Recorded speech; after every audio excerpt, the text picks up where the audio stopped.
Welcome back to Red Spotlight Entertainment. I'm Alexis, and I'm joined by my friends David and Peter Martinez. This Strong is, of course, words. right? This is, of course, the show that brings you as many things as we can lately at the moment of things coming out of the world of movies and more. We have been podcasting since 2014, but I would say regularly since 2016. Since a little bit before the Dark Times, before the Empire. And of course, the more things change, the more things the First Order. Don't. Exactly, in the First Order. The more things change, the more they stay the same. We are going to continue to exist for however long as we are allowed to. And here we are. Maybe more on that later on, but the point of the matter is, we are human beings, and despite the fact that there is such despair in the world right now, I feel, and also, by the way, there's plenty of despair to go around when it comes to talking about movies. I think, for the most part, we do cling on to the things that remind us of how good life can be, and for one reason or the other, movies have always been there for us in times of need. Well, really in all kind of times. I think for whatever is happening in our lives, or at least with my life especially, movies are always something that I turn to, and I get just so much life out of it. Which is not really much of a surprise, considering for those of you who have been listening for these last couple of years. Anywho, here we are with Red Spotlight number 492. Good God. I'm not sure where to really begin today, but I think this is going to be more of a share, show and tell kind of episode, if you will. I would like to start with Peter Martinez, and I think what he is doing is actually pretty cool. Lately, he has had some extra time. Be that as it may, of course, sometimes what he would consider to be extra time and what a normal person would consider to be extra time may not be the same thing. However, he has been delving into preserving his vast collection of physical media. Peter, would you like to share with the rest of us what exactly that is looking like? Putting them in boxes. They're over there. No, I'm just putting them in which we can't see, by the way, because you have your background on, in case you forgot. Yeah. Well, it's important. It's not going away. Okay. It's permanent. I'm aware. Okay. I've moved on. Everyone needs to know. Yeah. Oh man, what are they called? Slipcover protectors, or like or Blu-ray protectors? Let's say that. They're like sleeves, right? I mean, I have one I can show right here. Let me see. They're clear plastic that protects both the film and these things, right? Yeah. So if you look at on my screen, I have a Deadpool Blu-ray. Take it off. Just this basically kind of like a clear protector. Yes, but I have them for every size of a Blu-ray. So there come steelbooks with the clear plastic already on top, like yours does, and I have them big enough to even fit over that too, to protect even that sleeve. And then different sized ones, like the Criterion size and the Arrow box size. And then there's another website I use where you can what's it called? Katana Collectibles, where you can request custom sizes for basically anything. And I've shown you, I have a variety of sizes of approximately how many of these have you acquired? You intend to get one? You intend to get these for every single one of your Blu-rays? Yes. Gotcha. How many Blu-rays do I have? I wouldn't even dare ask that question. I don't know if you have an inventory on that one. I don't even know how many I have, counted. And mine are like I have like 4 walls of Blu-rays like all over. Like I can't even tell you how many I have. Yeah. I'm sure you have like twice as many, I want to say. See, because I have the ones in the box that I'm getting rid of, and then I have the ones that I have up. I think over 400, over 500 would be like would be the within the range technically. I can't even tell what the fuck just happened. I'm sorry, guys. That was not intentional. I think it's because you liked the button. I didn't do anything. I didn't do anything. Anyway, continue. Yeah, it's within that range. But yeah, I guess my goal is to like quote unquote finish. Is there a ghost? What's going on? No, there's no ghost. Are you sure? Yeah. Who's behind you? Oh, then I don't have the ability. I didn't realize you were freaking Winona Ryder from Beetlejuice.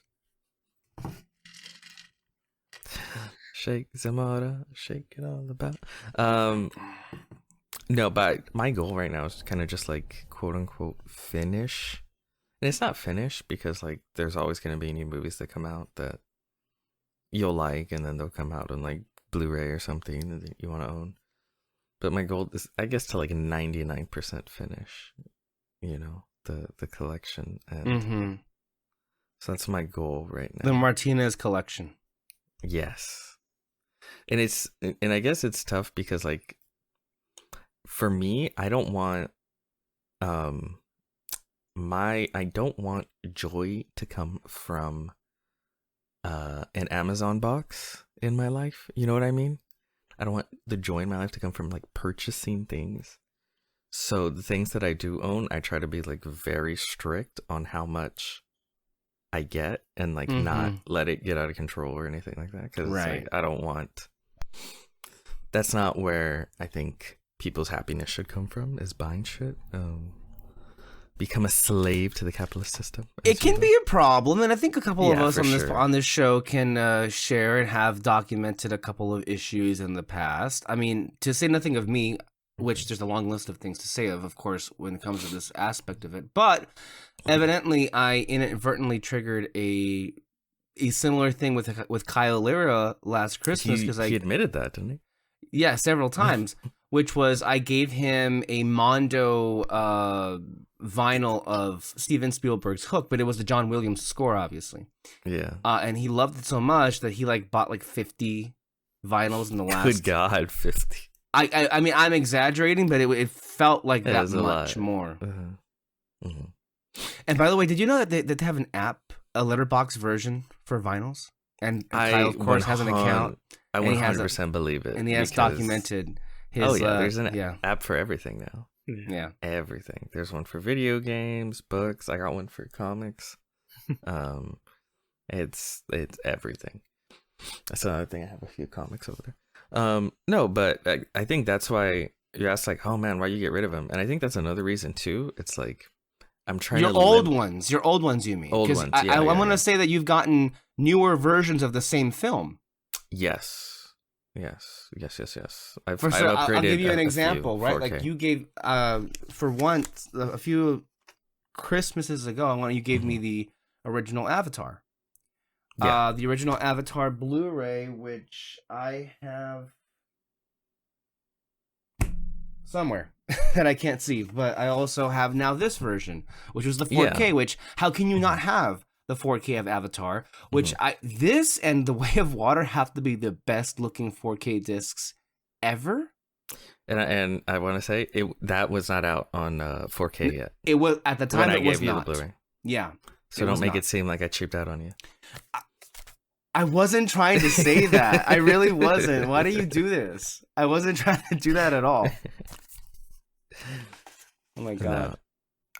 Was that Christmas or something? No, it wasn't. I think I just gave it to you. I don't remember. I think I forget. I mean, you just, by the way, I should have led off with this. Last month in October, we had the chance. You had the chance finally to see Mhm. David and Alexis in person for the first time in years, and Back you from gave them Texas. gifts that you had intended for them many years ago. One like 2016 maybe. Since the first time Trump got elected. Yes. Oh, what a full circle moment. Yes. How wonderful. No, but yeah, that's why like I'm just going through them and just being, for me it's like I just want to own the ones where it's like I love this movie. You know what I mean? Like Yeah. like genuine emotional connection with this movie. And if I have it just because it's like, I kind of like it, or it was on sale, or like something like that, then it's like, like it's getting cut. Well, recently what I was able to get, and I would like to show them to you, but they're kind of a little bit out of my reach right now. You But nailed I them was to the able top of your wall. basically wherever corner I could find. But in fact, I could probably even show you. Give me a second so like you can see what I'm looking at up there. Can you see that corner? Is Or not oh, really? you're talking about the steelbook? Oh man. So you could see right where the cross is at. There's like, At the cross. What? oh my god, this is terrible. I'm sorry. What are Okay. you pointing at? Oh, right There's there. like- The steelbook. there's Okay, yeah. 3 steelbooks. There's Dracula, the bride of not the bride, but Dracula, Frankenstein, and there is the Mummy. Oh, I Those see. Okay. those new steelbooks. This is not a great view. I'm sorry about that, but at least there's some part of it. You could squint and you can see part of it. Anyway, they were selling those at one of our nearby, and only one of our nearby Walmarts. And I just happened to luck in there and like catch the last couple of ones that they had. And I'm like, how am I not? I don't own these movies, so I'm gonna go ahead and buy them now. you Yeah. know? So Well, sometimes like a movie I see will be coming out, and it's like, oh, Walmart exclusive. It's like, oh, okay, cool. I'll wait till it comes out at Walmart. That shit never comes out at the local Walmart. no. So I'm Also, like, that was oh, a really cool Batman poster. Oh, you haven't seen that poster? I don't think that's so. a custom one. You haven't really seen that poster? He was too busy being in Texas. Oh, come on. Look at this. Yeah, that's really cool. I love it. Yeah. That's what I was saying earlier. People who watch the show don't necessarily know, but like when I meant all 4 walls, like I literally meant like all 4 walls. Like there's crap everywhere. Like you see all these Blu-rays off on the side, posters, which by the way I should also mention, I mean that's one of the things that has like driven me crazy in the last couple of years, which was there was this one summer, or at least this one year, where I went on a Funko Pop craze. Oh, you and did? then- don't you remember? There was like I got a whole bunch of them back there. I I don't even remember got that. Alexis even gave me an ET Funko Pop. Oh, how nice. Yeah. It. And yeah, I bought a couple of them. I also, I mean, it's not really a secret. It's been long documented on the show. I've been like buying posters like one after the other. You, Peter, were responsible for also me getting into movie Mylars, which have also been acquired. Yeah. Well, it's like if you're into posters, it's a neat what do you call it? Variation. Yes, and because they're smaller, and also distinct in their shape, there's also more room to put them. Because I don't have that much more room to put. You can crap make sure on my that there's no, not even a little bit of paint from the from the actual walls left. You can't really see my walls anymore.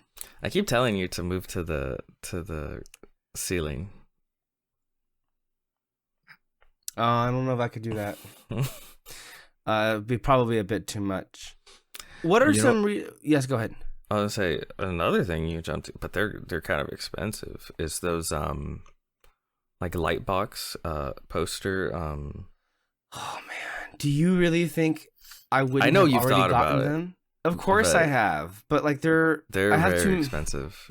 there's too many posters I have that I would want to do it for all of them, but they also take up a lot of space and the electricity. I'm sure they probably would warm up the room. It just from a functional standpoint, no. No. No, it's just like, and then from an economical standpoint, hell no. Yeah, they're I think from the ones I've seen, I'm like, oh shit, that's expensive. I mean, if I were to toy with like 3, it would be the 3 behind me. Which, if you see, Yeah, I would assume it'd be. it would those. be like, oh, let me move up this thing, but it would be those 3, which would be Spider-Verse, Last Jedi, and Guardians of the Galaxy Volume 2. 2 of which happen to be Mondo originals, and those cost a pretty penny. Yeah, those are crazy. Those are crazy. So See, that's the thing. That's why I don't branch out to anything else. It's like, okay, I collect my movies and that's it. Because I know I have that that thing of like, if I have a couple, it's like, well, then I need the rest. Like, I can't, you know, that kind of bad mindset. So it's like I can't even get started with like that kind of stuff. you have plenty of posters that are just in storage. Yeah, I do. But those are ones I like found. Right. A lot of them. They're not like expensive ones. They're like, Would they be considered vintage by this time? No. Vintage? No. Well, I mean, I guess they're old, right? You found some Spider-Man Yeah. 2 merchandise, didn't you? Oh, that's when the local what do you call it? Toys R Us was shutting down. And it was like the last day. So they had literally nothing. And I just kind of walked around. I wasn't even going to get anything. I was just like, oh, it's interesting. It's shutting down. Let me go check it out. And they had I don't buy toys and shit like that, but they had, what was it? It was like a notebook or something in a box for Spider-Man 2, Sam Raimi's Spider-Man 2. So they must have had that back in store, like the bot, because sometimes they'll re-release things from, like, let's say like Sam Raimi's Spider-Man, but it's based off of No Way Home. Right? Mm-hmm. The merchandising box will show No Way Home, but then the inside will be Tobey Maguire's Spider-Man or something like that. The merchandising box was literally from 2002 or something. And I even looked at like because it'll have like the date on the back, like the what do you call it? They'll just have like logo 2000 whatever stuff like that. Yeah. And yeah, it was like 2002 or something. And I was like, oh, okay. I just got it just because it's like, oh, this is funny. Like, this must have been in some back spot of the store for the past 20 plus years. and as they were getting rid of everything, just, you know, going through every nook and cranny to just sell this shit off. Isn't it insane how long that stuff just gets lost like that? Yeah. I was like, okay. It was like $2 because they were just getting rid of everything. And at that point, there was like nothing. Most of the store was like shuttered off, and there was like a little corner where they're trying to get rid of the last merchandise. Yeah, that was interesting. But yeah, I got my movies. I'm trying to be 99% done collecting the movies, you know. What recent films have you acquired? Oh, wait a minute. You actually do have a couple of ones because we were with you when you yeah, you know a couple that I got recently. Can you actually explain it? I want to hear your perspective because, of course, I had mentioned a couple of minutes ago that we had all came together for the first time in person in a long time, all 4 of us. We went and visited them in their home in Chula Vista. And well, not in their home. We weren't invited in their home. Well, their home is Chula Vista, I meant. Yeah. That's their new home. But they wouldn't let us near our not. home. They made sure we weren't within a 10-mile radius. Well, one of the amenities of their homes happens to be the wonderful Otay Ranch Mall nearby. Yeah. And it It's has a really nice... It really is a nice place, but it has a really nice Barnes and Noble, and you had seemingly a religious experience going through there, Peter. You were like a kid in a candy store, literally. We could not tear you away from Barnes and Noble. Yeah, I mean, okay, because like I said, like I try not to like get into just buying things, you know what I mean? Mm-hmm. Just sort of like I don't know. just get You don't want to into- be excessive about it because then it creates the danger of having to be a reoccurring thing. Yeah, but also there is this thing where it's like, let's say you purchase something, you get that dopamine hit. You open the package, you get that dopamine hit. You place it on a shelf, and then 2 minutes later, the dopamine hit's gone. So you gotta make another purchase or something like that, right? It's a vicious cycle, and it's like it's one of those things where it's you don't want to get caught up in that cycle, Right. So like, I don't know, the things that I'm into are like watching movies, you know. 'Cause Right. to me, it's like it's an awesome artistic endeavor, or like I like to read books, even though I haven't read them. It's tough to read books because you got to devote like time and attention. Well, David's the and book stuff. reader here. He would know. Yeah, Yeah. yeah, it can be tough. But I've started reading a little bit more, and you know, I like comic books. Growing up, though, it's not like there was any comic book shops around here. You know, I had, and I was actually going through them because trying to get rid of stuff. I found like the like handful little stack of comics I had as a kid, and they're all ripped and torn to shreds, and I like taped them back together because they were the only ones I had, and they're all like these free comic book day comics, like of like Batman and Superman, and I think I had one like of Gambit or something. But I always enjoyed those characters and reading them and stuff. So Barnes and Noble, it has all of that. Yes. It has endless miles of books. It has especially that Barnes and Noble,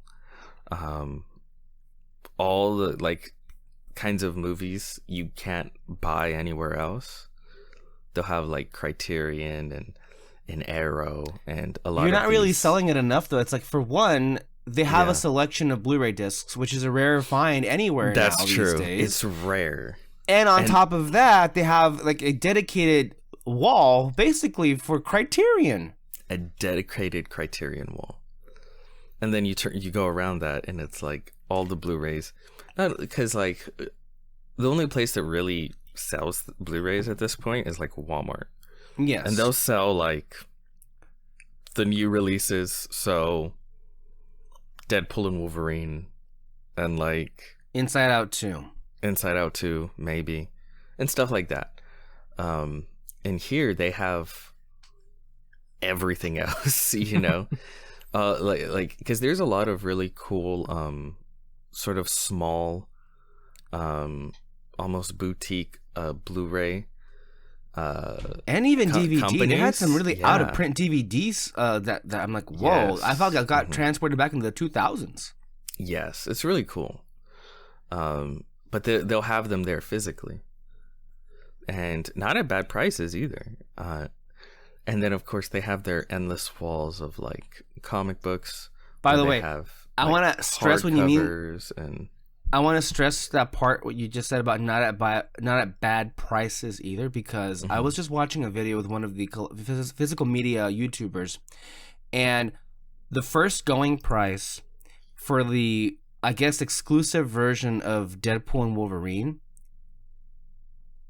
almost, well, did I hear it right? $75? Something like for that. the steelbook, yeah. Mhm.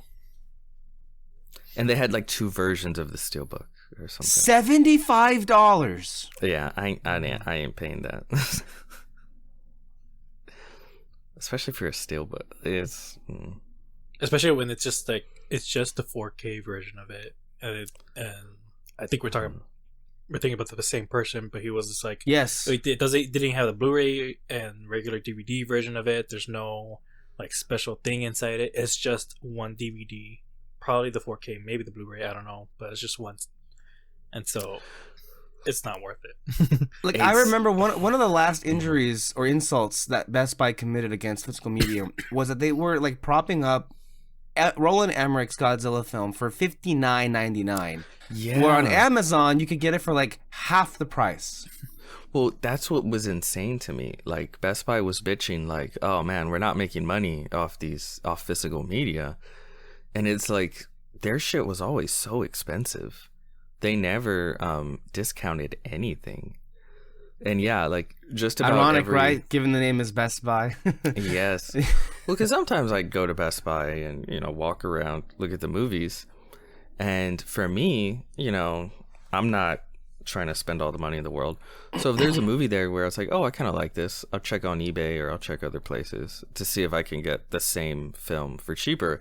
And I, like 99% of the time I could. Because they were always selling it like full price.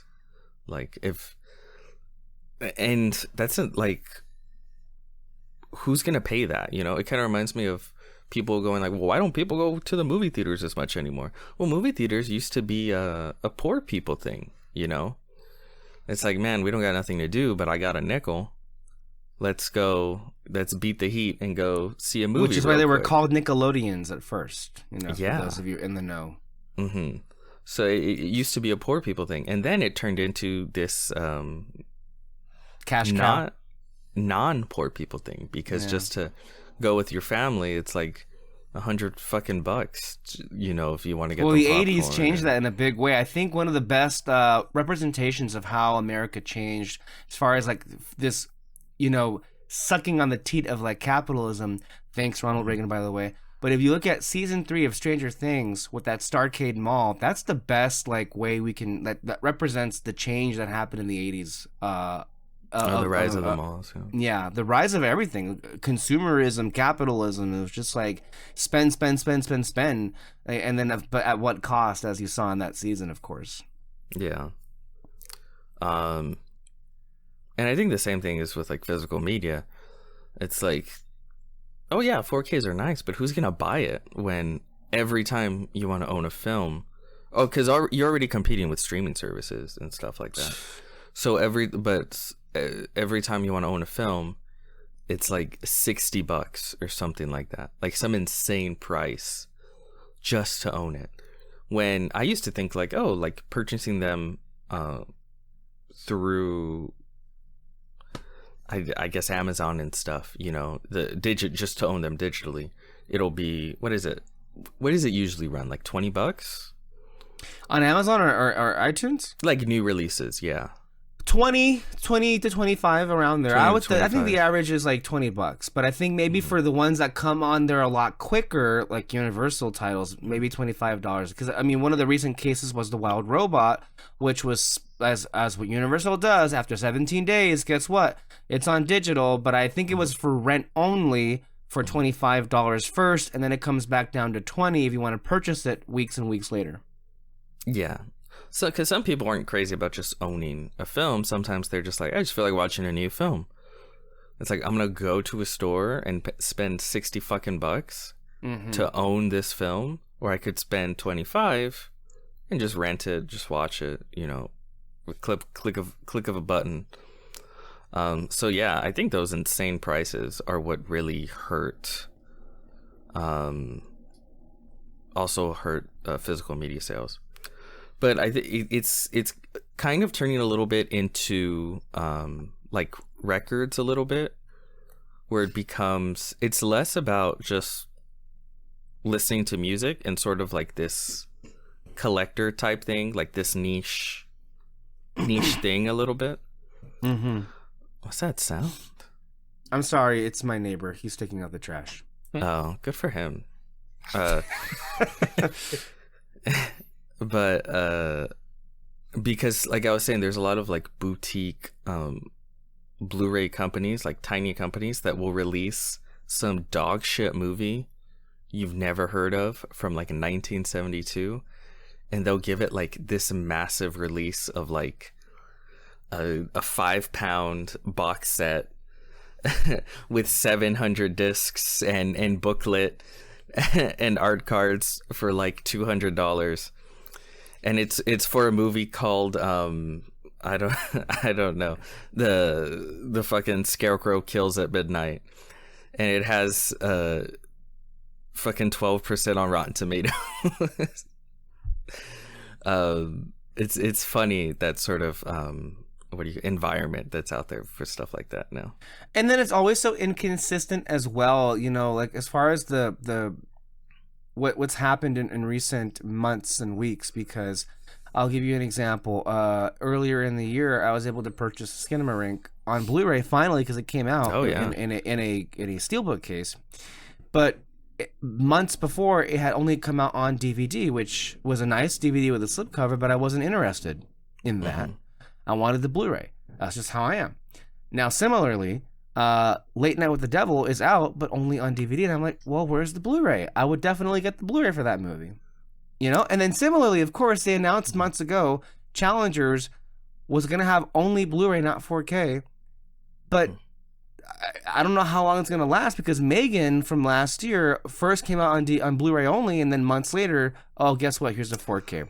Like with Malignant. Blu-ray now, months later, there's the 4K.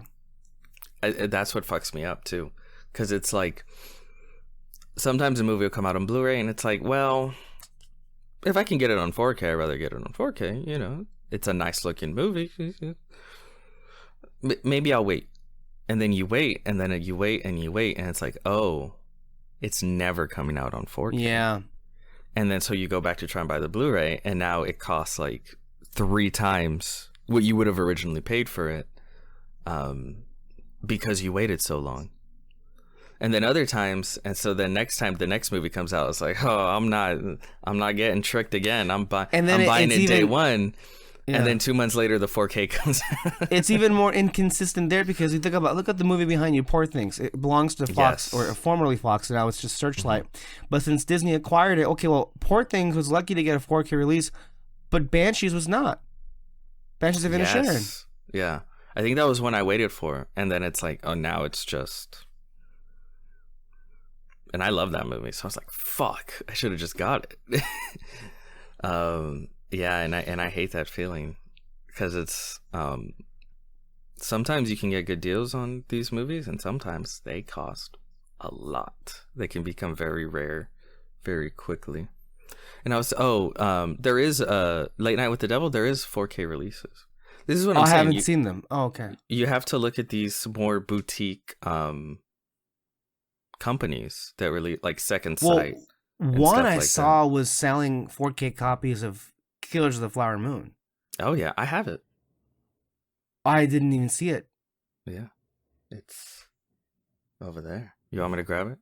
I would like to see it because I'm like, wow, that would have been nice to know. You know, that would have been nice to know. By the way, while you get your Blu-ray, years and years ago, I was like, I saw that on eBay. This person was selling a really beautiful poster of your favorite movie of all time, David, The Irishman. Of course I kid, but it was a beautiful, beautiful poster. I can even show you right now what it looks like. It's this one. Nice. And they were selling 2 of these. These were Netflix official releases for the promotional campaign after they got the 10 Oscar nominations, of which it won 0, of course. Of course that would happen. But I was like, hey, it says that this comes with 2. Would you like one? And he's like, sure. I don't even know where the hell that poster went. I gave it to him, and I'm sure it's somewhere in a closet.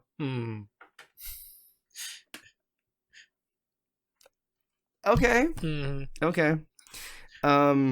Yes, David, you want to say anything while we wait for Peter? No, I mean, the last piece of like physical media that I bought was it was a Doctor Strange movie, but it was like comic book. The cover was looked like a comic book cover. Okay. And then I know there was a Guardians one. I can't remember what the last one was. I know it was a Marvel show. I don't think it was WandaVision. It might have been WandaVision. I don't think so. But yeah, those were some of the last ones that I bought. A book? I think I bought a book at all in a long while. Yeah, money's tight with me, but I for sure want to get back into buying movies again someday. Oh, can't see. Oh. You can't. Maybe put it like close to your body, as long as we can see your face. Yeah, I can see it now. Yeah, yeah. It's just a glare, but I want to kill you right now. You couldn't give me one? You didn't think to give one for me? You know how I got it? How? Someone was selling the slipcover separately on eBay. And I just grabbed it randomly because it was like $1. I was like, okay, cool. And then eventually someone randomly was selling just the 4K on its own. And it ended up being cheaper had I tried to purchase it all together. And I just kind of found it that way. I actually hadn't planned on buying it. Just because on its own, it's like $50 or 60 plus just for everything. But separately, it was less technically. So I was like, oh, okay, cool. Yeah. And I also held off because talking about before, I had kind of assumed like Criterion, you know? I would have thought by now we would have gotten something. I was really surprised. And I gotta say, is Apple getting in the way of it? Because I would have thought Criterion would have hopped on this quickly.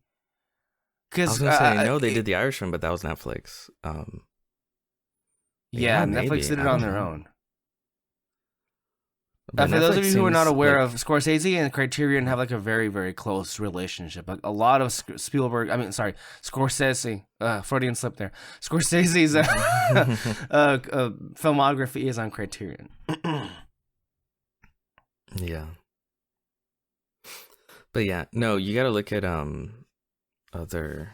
Let me see. Anatomy of a Fall, two great films from last year already got Criterion releases. Anatomy of a Fall, and then also a film I would have hoped all of you guys would have watched, but of course the last year and a half have been kind of like a dog shit track record for some of you that actually watch movies.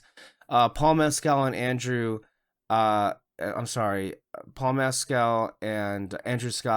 All of Us Strangers, which you can also watch on Hulu because it's a Searchlight movie, but it also got a Criterion release.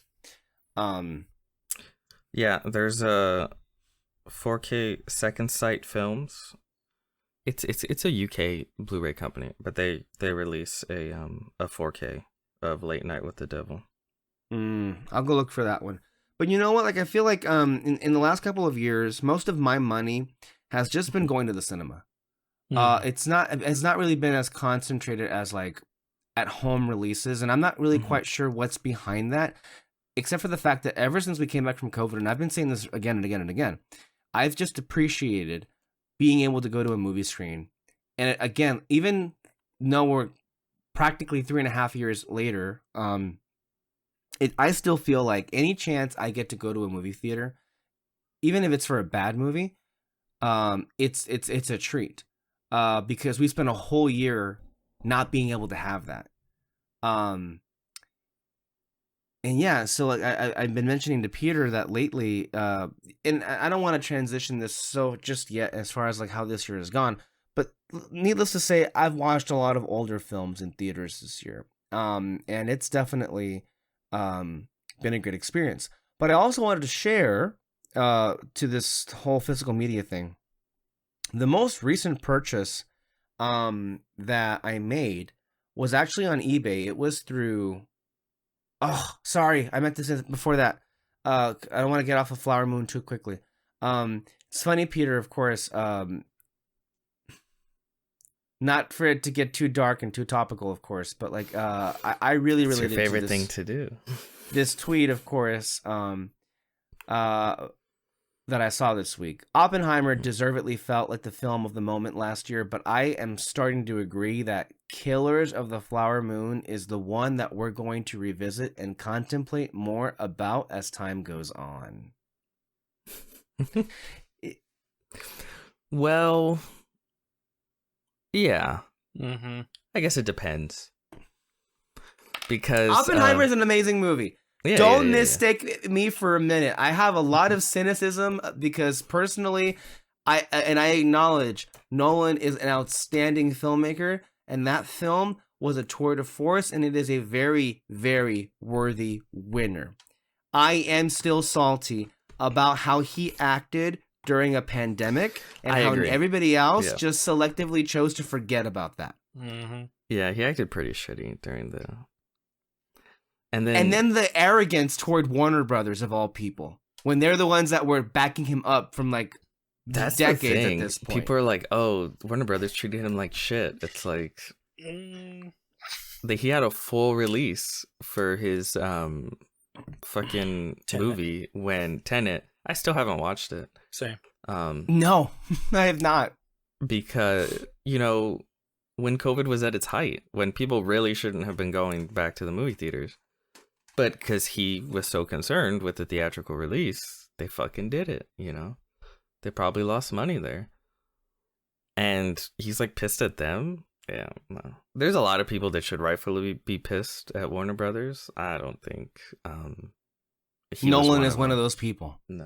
No, because he practically used his capital to coerce. No, that's a bit to pressure Warner Brothers into having a full blown campaign for a film in the middle of a global pandemic. I'm not talking about 2021, folks. I mean the summer of 2020. Do you remember the summer of 2020? And by the way, right, but and it's also a weird full circle thing. It was the summer of 2020 where they announced Splash Mountain would be remade, and now here we are 4 years later. Right in time for Trump's re-election, they just reopened the new Splash Mountain. Anyway, but the summer of 2020 was like so chaotic. It was COVID. It was all these protesters, the stupid protesters, and then of course the actual protesters that were rightfully pissed and should have been there. I mean the anti-lockdown people who were being dumbasses, and then also, of course, just the general stupidity all over the place, and then of course the rightful anger. It was and of course the president, he attacked protesters through the use of special forces. I want to say. Anyway, the point is that was not the environment to release a movie, and it wasn't. And the thing is, it was more than just the fact that he wanted his movie to be released in theaters. He basically got his wish.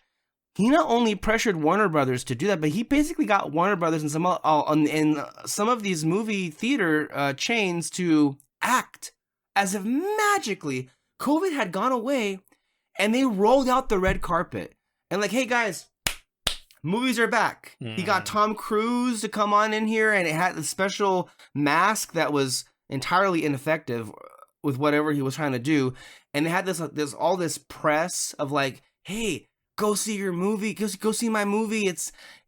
Go feel alive again, do this again. And it was, he wanted to save cinema. At the time, so many people were dying. They were dying. Mm-hmm. And then right after his movie came out, that's when Warner Brothers and really a whole bunch of other studios were like, we're going to put up these new movies on streaming straight away.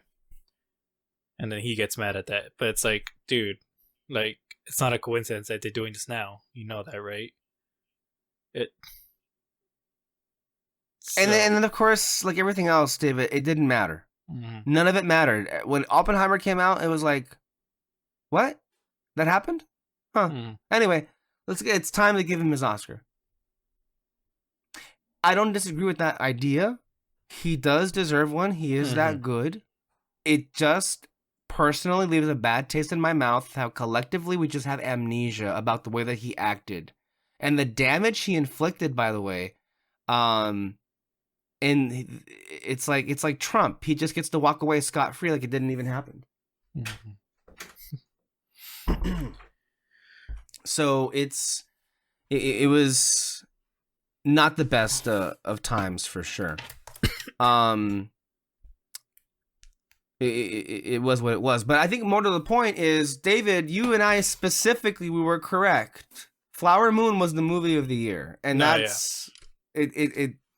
Yeah. I wanted Flower Moon to win Best Picture. Something. But for sure, Best Picture. I didn't mind Nolan winning for Best Director. I think the Academy's never loved him, but I also think they're just not crazy about his style? His new style. Mm. Is it a bit too Bernie Sanders? Is it a bit too real? Is that what it is? I mean, seems like people are coming around now, aren't they?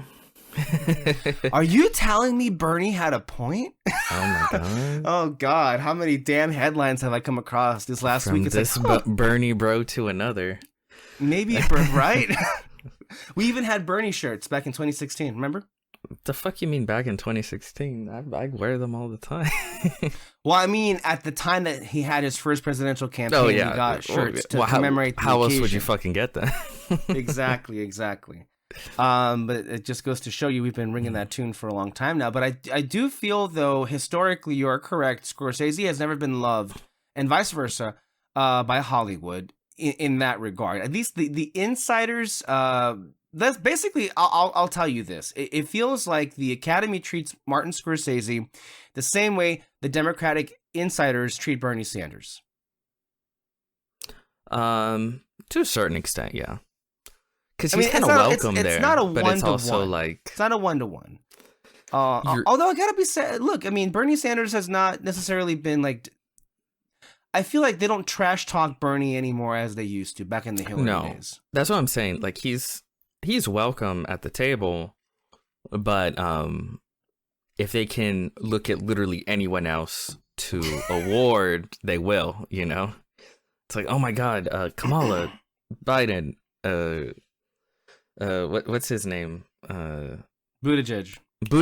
You know, it's like anyone else they can sort of pull. And from similarly with the Academy Awards, well, we love to have Marty there for the what do we call it? We'll have him there for the clout, but we're not actually going to give you anything. So there's that. Anyway, I just wanted to point that out before we lose ourselves in all of this. But since we were having, the conversation about Blu-rays, yes, they have gotten ridiculously expensive in some cases. Like I think it's I think you and I were watching the same person, David, and I think he mentioned, and I have forgotten about this too, but Disney basically like went to Sony and like, you want to manufacture all of our discs? And Sony was like, sure. So now, yeah, again, one of the things that Disney was phasing out was the manufacturing of its own discs, and now Sony is doing everything, and that has to have some kind of impact on how much they're gonna cost, I imagine. Mm-hmm. So perhaps a little bit of that is at play here. But just to continue on, I'll say what I had to say for a minute when Peter steps back in. But he had an amazing time at Barnes and Noble, and I feel like we didn't do a good enough job of like illustrating what that looked like, because when we met up, it was all about the movies, and he bought like 5, maybe 4 more. or 5, or maybe even more. Yeah. Well, there's 2 different transactions. Yeah. That's the thing. It's like the first batch, it was just like going over what was in that section with the films. Then we went to go have dinner. Then after dinner, there was still some time before our movies. We're like, let's just go back. And then he, of course, we were still perusing that section. Then also, of course, the comic books. And it's just like, look, that Barnes and Noble specifically, it's like we could spend the whole day there. There's so much stuff to look at, and it also sparks all these conversations. Speaking of things that are niche, they had a Fabelman's DVD, and they also had a Fabelman's vinyl disc. Like, what? It's like, that should just tell you I should have gotten it. Even though I don't have a damn player to even use it. It was more for decoration. Mm-hmm. But that shit's cool. No, yeah, for sure. Oh my gosh. Part of me wants to get into vinyl collecting. At the same time, like, the pocketbook. The pocketbook is gonna be so damn like affected by it. Again, like mine, most of the money that I earn goes straight to the movies. Mhm. You know? No, yeah, same. So there was that. No, but we had a really wonderful time. And then we ended up go watching Smile, Yeah. which was something for sure. I really really liked Smile too. Mhm. I had a great time just watching it, and especially because we were watching it with you guys. Um, I gotta say, I think to me, in a movie like that, what's really most important is how effective is it at like getting you rattled. And I was rattled, I would say, pretty well. Like the jump scares all got me. Mhm. You know, there's even some that I still think about. It also is pretty funny too. It's like a funny horror movie. Kind of like in a lot of the ways that Evil Dead 2 is. Okay. But it kind of marries that a little bit here. But man, it was pretty torturous. No, yeah. In a good way. In a Mhm. good way. No, yeah, it was really really good. Some of the jump scares worked pretty well for me. I think didn't we say something like I feel like there was less suspenseful horror for this one? Because I Mm, remember in the first one they did like a lot of camera work in that one to kind of like yeah. get makes more scenes suspenseful and make basically using your own imagination to be like there's someone there, isn't it? And the only one that I kind of like that was for sure a standout was when she was looking at this video and you're waiting for Oh my something to pop god, up. that moment was Yeah. like Mm-hmm. That was really I good. was waiting for something to happen that happened, but it still got me. Mm-hmm. It still got me, and I'm like, oh shit, fuck you. It's like you damn got me. Mm-hmm. And I liked they tried expanding it. Sorry. They tried expanding it a little bit more, like more to the past of what the heck this thing is and all that. That was pretty interesting, but didn't really go much. And I think we might have mentioned this when we did talk about it, but the actress, the main actress, Naomi Scott, she was Mm-hmm. great. She Oh my fucking killed it. god. She was, I mean, just all of her facial expressions was just really, really good. Also, I really like that scene too, and that flashback of the accident that she was on. Just like I don't know, she killed it. But yeah, she was great. Uh, I will say though, I do think my biggest complaint though was just that I would say maybe half or a quarter of the movie technically didn't happen because of the whole illusion thing that the demon does. Um, It happened to you. You experienced it yeah, anyway, so. true. Uh, so I don't But know. I get what you mean. It's hard to, even still, a couple of weeks removed. It's not entirely clear at what point the turn happens. Mm-hmm. Because a lot of crazy shit happens, and then on the surface of it, a lot of it is kind of like nullified by the end. Mm-hmm. And in the end, kind of either you're gonna go with it or you don't. I feel like it's a strong ending, but I think what people are a little bit like not as enthusiastic about is because, well, what does that mean for a third film? Mm-hmm. I personally feel it's kind of exciting if Parker Finn does return for a third movie. What that means? Yeah. Because Peter was like thinking, well, if you're gonna go with this ending, that's basically a pandemic. Mm-hmm. Like all these like people, like there's no telling how many people saw that happen, and that was like, oh shit. Mm-hmm. Yeah.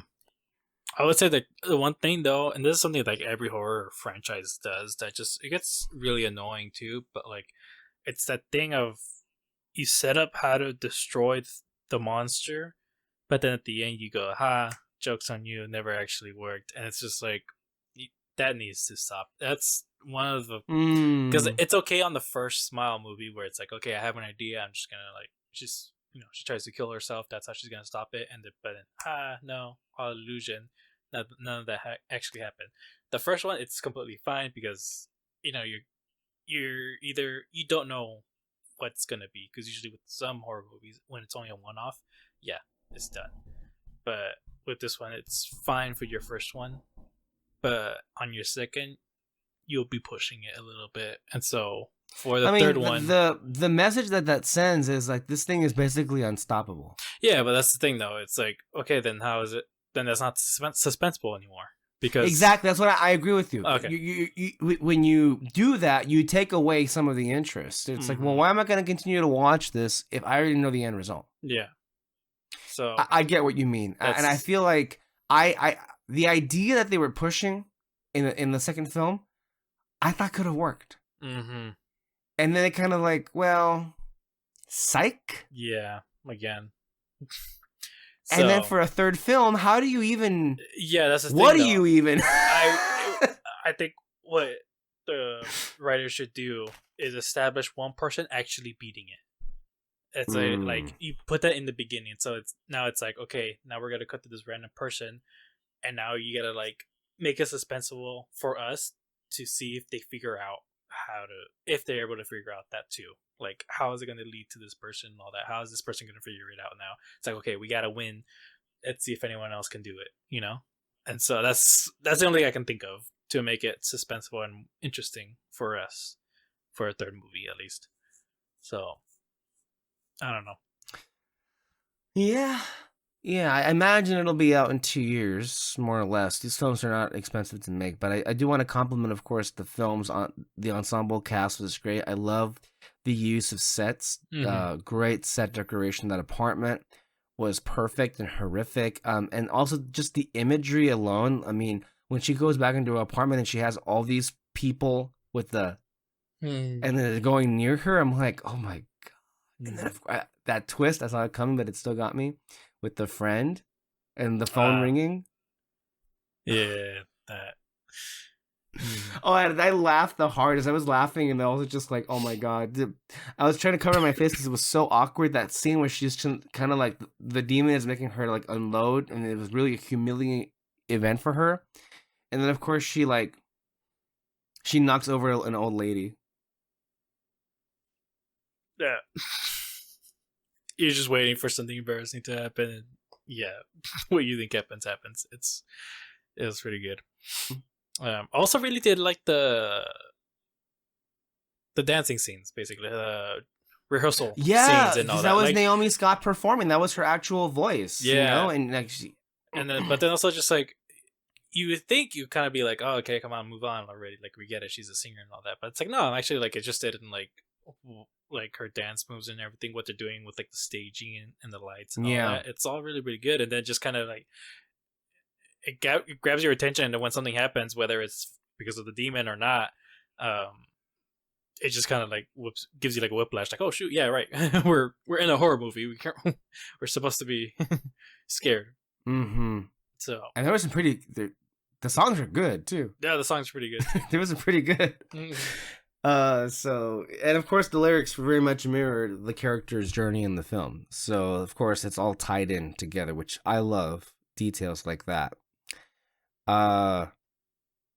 Also, goddamn, the people in her life are so monstrous. Like, how many times, but what about the tour? Oh my gosh. What tour? The world tour.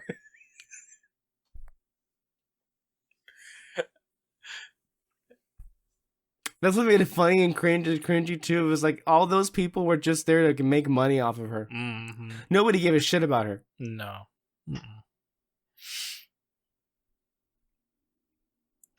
But needless to say, I feel like this is why horror films should be considered for awards. Specifically, Naomi Scott, I think, should be seriously considered for Best Actress. Yeah. A nomination at least, because I feel like, horror films have a lot of great performances. I mean, I think in recent years, the one that people were talking about a lot, well, there were two. Mia Goth for Pearl. That one should have been considered for a nomination. Then also, of course, Toni Collette for Hereditary.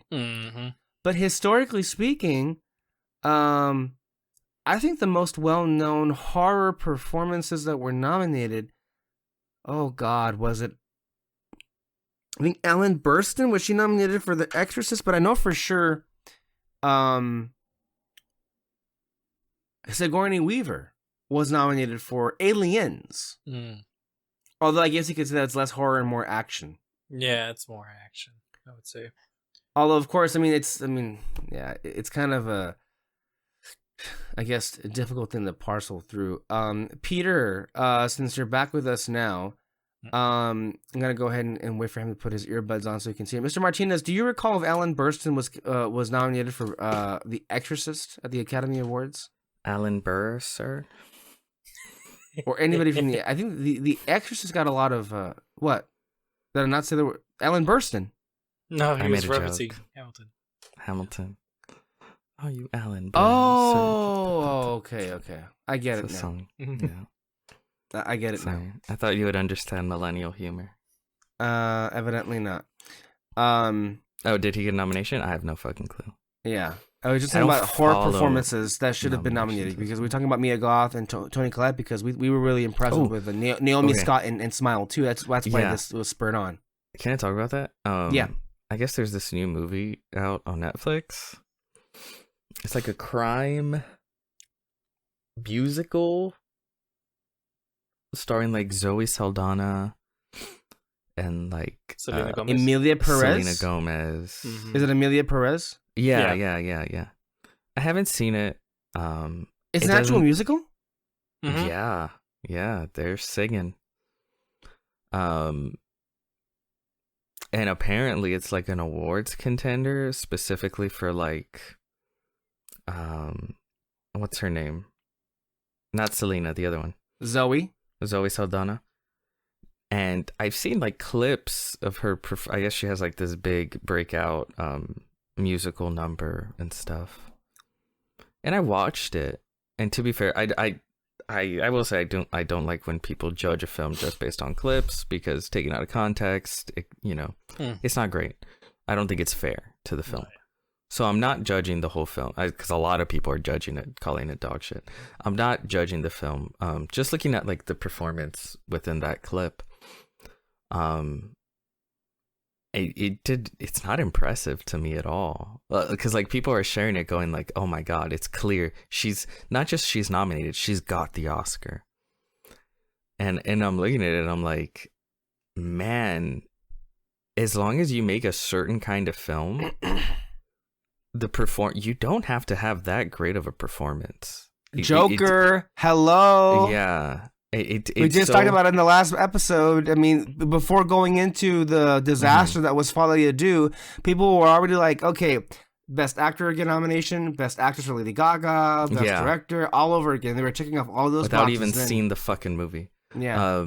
But it just seems like if you make a certain kind of film, you just don't have to have that great a performance. There's so many horror films, and not even horror film, but like blockbuster films where it's like, fuck. I've said this before. If this same level of performance was given in a type of movie that the Academy was more, open to, more receptive to, it would easily not only get nomination but possibly win. Right? If it was like some war movie, some period piece, some fucking like. Can we get some love for Rebecca Ferguson in Dune Part 2? Hello? That would be some good talk right there. If they were open to nominating that film for acting. Yeah. Or hell yeah, I'm sorry about Rebecca. Timothy in Dune Part 2. That scene when he becomes the Messiah literally was like, it's still brings chills down my spine. How that to me was one of the most powerful scenes I've ever seen in cinema. I'm not even like, that's not hyperbole. If if he gave that same fucking performance over like, I don't know, being divorced or something, drama, everyone would be like, oh, he's got the Oscar. It's in the bag. Or if it was a historical figure. Yeah, historical figure, biopic. Which like, he's going to be in later this year with Bob Dylan, the movie. I almost bet I'm not going to be impressed by his performance of Bob Dylan. And then he'll get like a nomination or some shit. Or somehow even win. Yeah.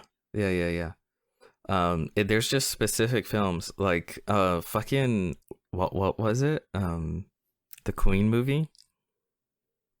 Oh, The Favorite. No, not which Queen. Queen. Oh, Bohemian Rhapsody. Oh, Bohemian Rhapsody. Sorry, when you think Queen, I'm thinking of The Crown, and then I'm Queen American. in a movie. I'm When sorry. when I hear Queen, I think of fucking rock stars. Okay, Okay. not disgusting royalty. Thinking of real royalty. No, yeah, that movie was dog shit. Like if that same quality of film was a superhero movie, no one would. Well, I don't know, because Black Panther got nominated. Maybe never mind. But in general, if that same quality in another genre type film would have been released, no, like the Academy would not give two shits about it, and people would even laugh it off. Like, yeah, it just seems like there's certain movies. Peter, look where we are right now. I feel like we're talking about. Well, we're not really. I'm not really.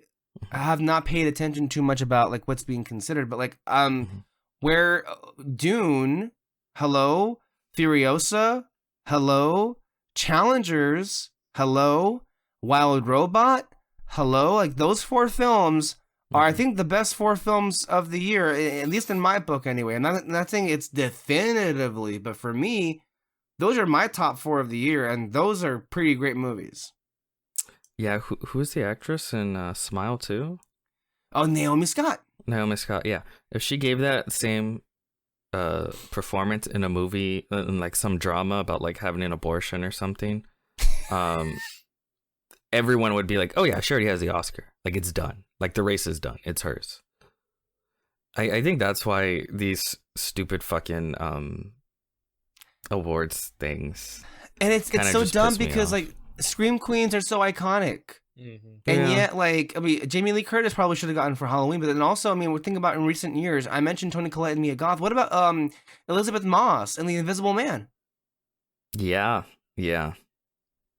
A lot of these performances, if they had just been in a period piece, because then you'll see so many that get nominated, and it's just like, for just kind of a nothing performance. It's like, they were there, the movie's good, but because it's a movie that the Academy really loves and they want to elevate, they'll nominate fucking actors and actresses where it's like, I mean, that's why it doesn't surprise me when actors that want to win awards, they go after certain kinds of movies, because it's, that's the way the game is played. But yeah, to this day, I think the biggest robbing of nomination was Toni Collette in Hereditary.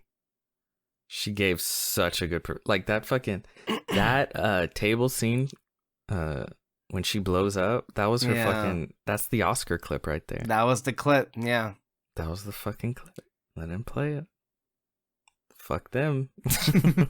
Yeah, and then of course, I mean, look at the winners. Like so many boring. I mean, no disrespect to Renee Zellweger, but winning for Judy, the same year that you had Scarlett Johansson blow us all away in Marriage Story, which again, speaking of clips being taken out of context, like everybody should apologize to Marriage Story. What an amazing movie that was. People were like, "Oh my god, well this is dog shit." Like, what are you talking about? And also speaking of clips being taken out of context today, people were like dragging Ariana Grande because they released a clip of Popular from Wicked, and I'm like, and I heard, and I'm like, are you guys on fumes? Like, what the hell is going on? Like, this sounds great. The only thing that was different was like, oh, this is what Ariana Grande songs would sound like if she actually annotated her words. But I'm not, and that's not even being like, I'm not taking a shot at Ariana Grande. I'm saying like, oh, this sounds different for her because she's performing it like a Broadway star would, where she's actually having to annotate the damn words instead of like I mean, to me, Ariana Grande's music is like, well, you remember a few years ago, Break Free came out, and one of the early lyrics in that song was like, I should have fought it. But when you hear her saying it, some people were like, I should have farted.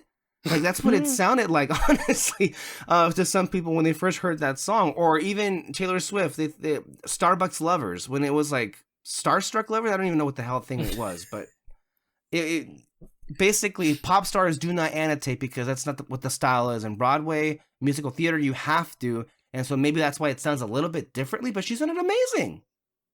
But again, we're using that one clip to like, oh my god, this thing's shit. Mm-hmm.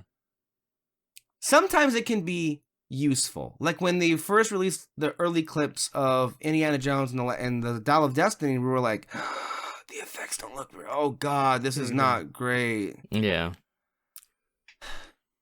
I guess my thing is,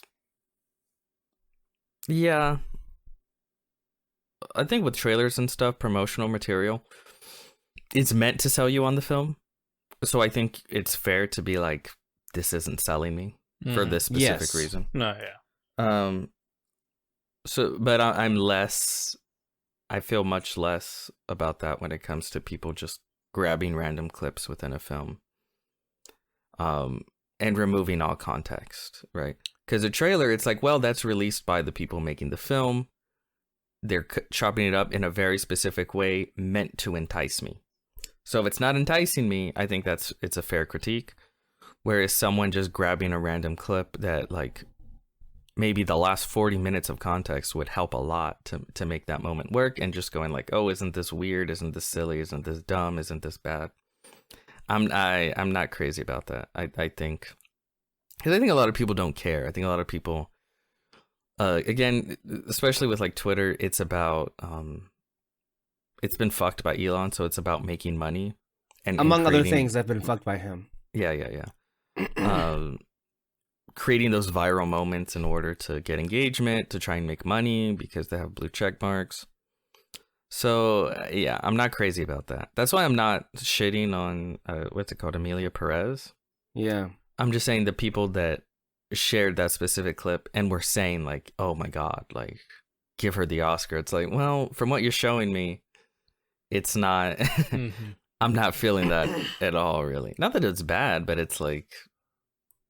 Yeah, it's a bit too soon. It's also just, again, the way that... studios have now tried to bypass critics altogether and chase those damn influencers, which have shit taste.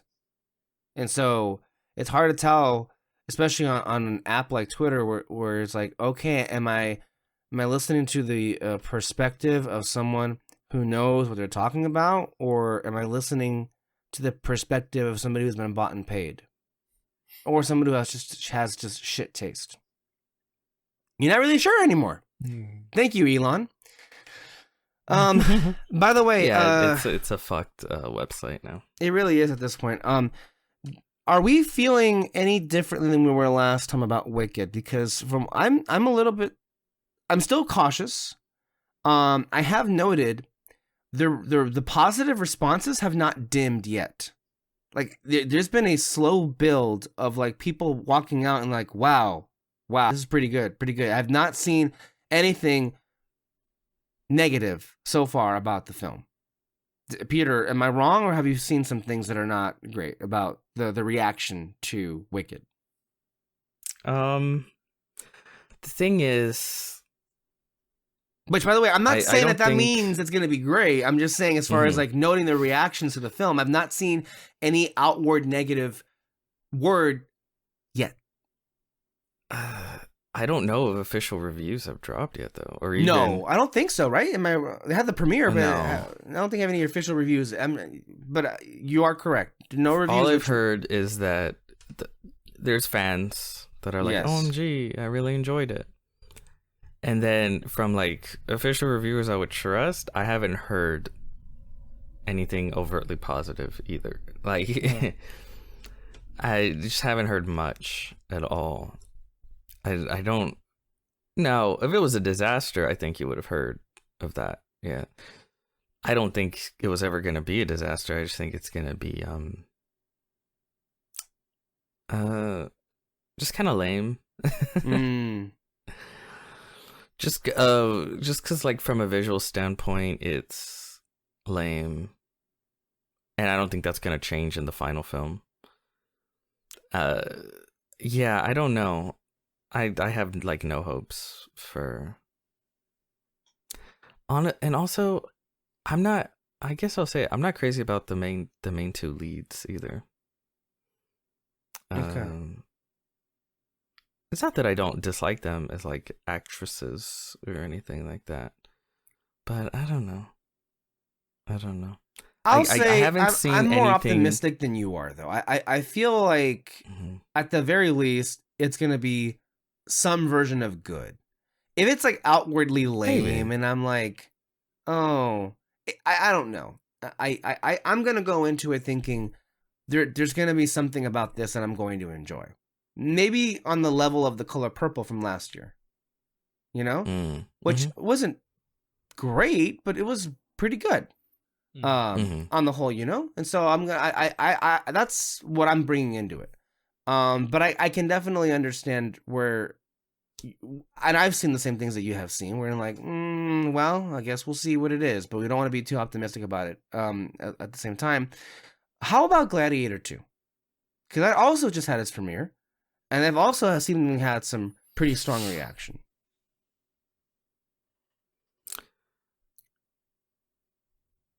I feel like it's kind of similar reaction Yeah. to Wicked 2, Yeah. which is fans saw it and they really enjoyed it, and then reviewers saw it and it's like, it's pretty good. Like overall consensus seems to be like, it was okay, it was good. Mm.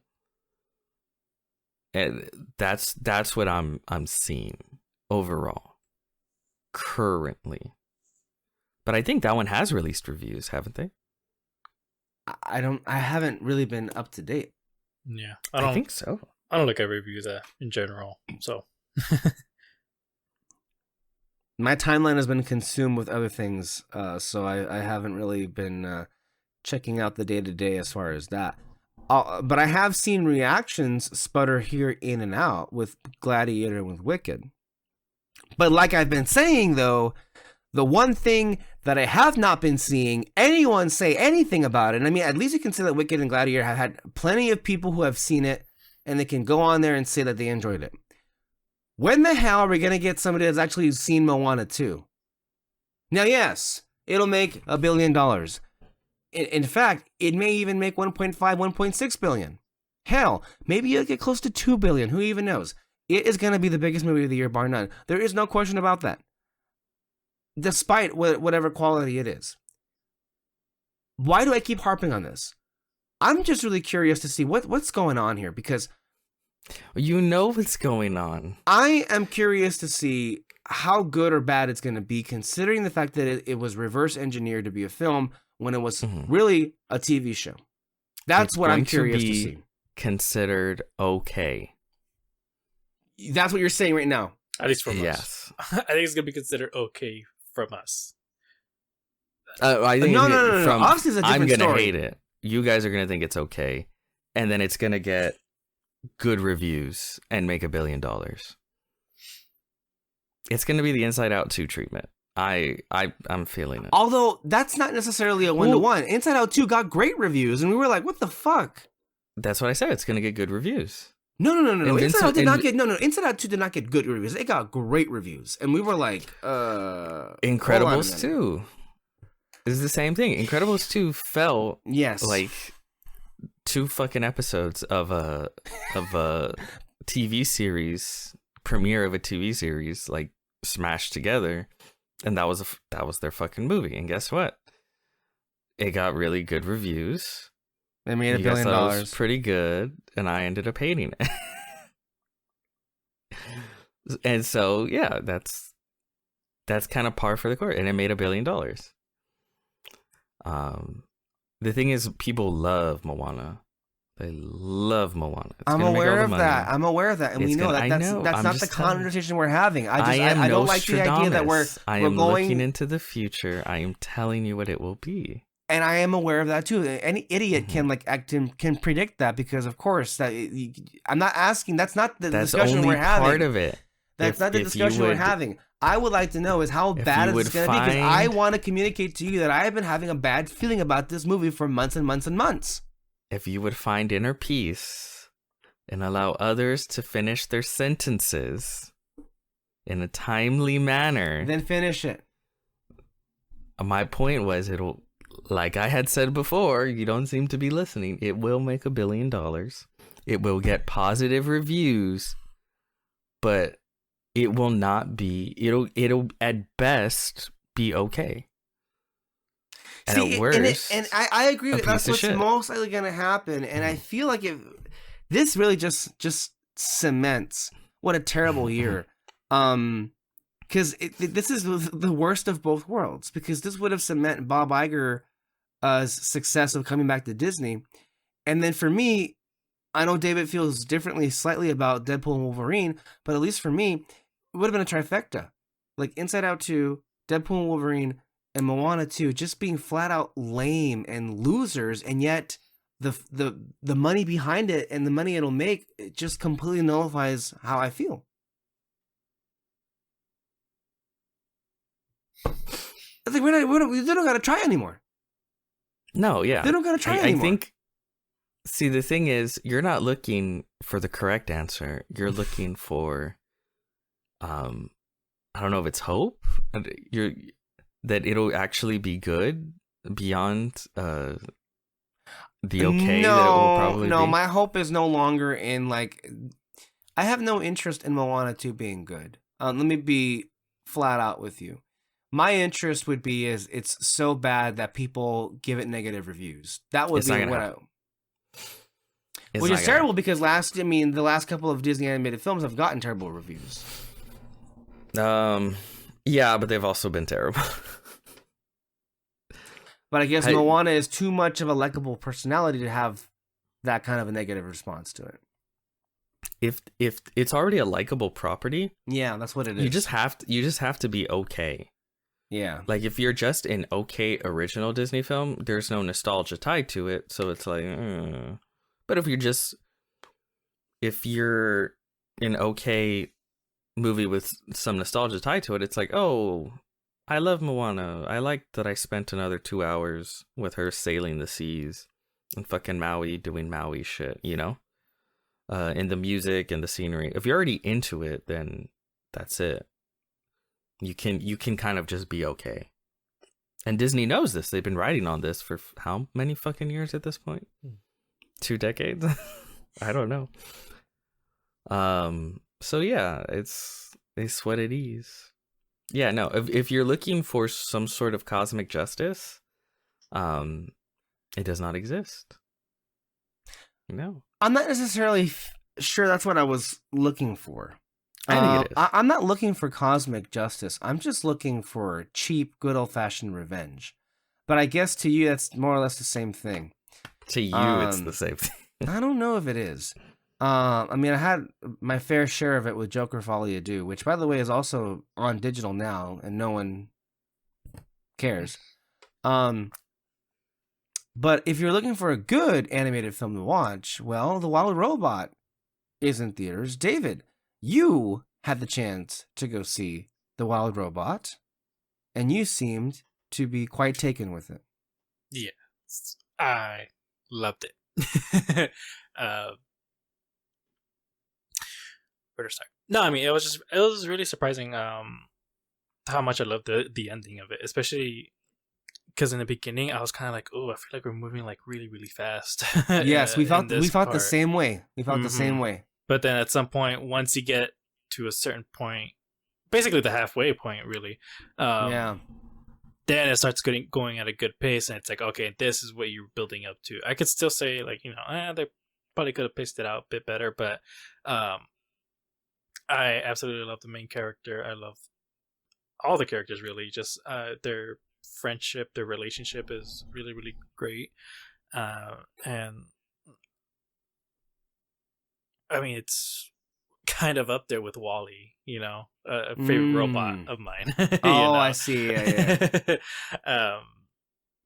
So yeah, this is great. I love the animation. I love the score. Oh my gosh, I immediately went and started listening to the score. What was it? I could use a boost. One. This is great. The rescue one is great. Oh my gosh, it was amazing. Really, honestly, very rare for me to like go out, leave the theater and just be immediately like, I gotta listen to the score like right away. So yeah, it was great. Yeah. But hey, let's talk about Moana 2 and how that's gonna like flood the airwaves for the next month. About probably It won't though, you don't think so? because Inside Out too didn't.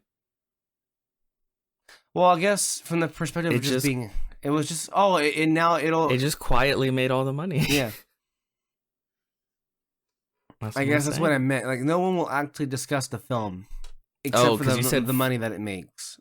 Flood the media. I thought you meant like, Yeah. oh man, everyone's gonna be talking about it. I don't No, think they're anyone's gonna be talking they'll about only talk about it as far as how much money it makes. That's it. it. Yeah. Oh, look Mhm. at the bugs. 135 opening weekend. Oh my god. Oh my god. Yeah. I wanted to say, we were talking about we went away from this a while ago, but the prices of Blu-rays. Recently, I was able to purchase, the entire trilogy of Back to the Future on 4K, Hell yeah. which I have like right here, and it's just one movie, right? No, I'm sorry, it's just 3 movies. I'm looking at the receipt here. This cost $32. Yeah. That's these days new Blu-rays cost just for one movie cost that much. Yeah. Yeah, that's a trilogy right there. Mhm. This is the whole trilogy, the Back to the Future, Mhm. which are I mean one of the most iconic movies ever. Yeah. And where did you get it again? It was eBay. Well, it was actually from Grove Entertainment. Is that a seller on eBay? It's actually a whole website of physical media discs. Oh, okay. Hmm. Okay. And actually, if you're looking to get a collection, they have a lot of deals all the time on 4Ks, Blu-rays, DVDs. Mhm. Like at affordable prices too. So, that's definitely a place to go and visit if you want to get movies. But as I've been mentioning lately, movies are something that I've been kind of getting into these last couple of weeks, to avoid delving into despair. And one of the things, and one of the films that I had been mentioning of had been Back to the Future. I mean, and on the way back from Smile 2, Peter and I had like a long conversation about a bunch of different things. But one of them happened to be just, I think you and I, Peter, this was like the first real conversation we had about talking about Back to the Future. Because I mentioned to you that before I had seen these movies years and years in the past, but they were never anything nostalgic to me. I didn't necessarily grow up with these movies in the same way that you did. And I think you bring that other side of it. And we were just having a really good, like, back and forth about, honestly, in many ways, how perfect these three movies are. Like, Oh, hell yeah. and I love them. yeah, and just the writing, the directing is, and even just the way that these are packaged, I love them so much. And the idea that this actually culminated for me in being able to see one of them on the big screen for its anniversary. I forget, was it 35th? I don't even know anymore. For Back to the Future Part 2. And I also had the chance to rewatch on the big screen for the first time The Nightmare Before Christmas, which looks amazing, as you might imagine. And then also, Peter and I had the privilege of watching E.T. the Extraterrestrial on the big screen 2 years ago in IMAX, the 4K scan of it, which I think is still the best looking version of the film I've ever seen, was when we did that one of them. But I bring up E.T. because I had the chance to revisit that movie this last week with the family. And that was a staple of ours. That would be a film that we would constantly go out and rent. And this past weekend was the first time we had sat down and watched it as a family for the first time in maybe even 20 years, over 20 years.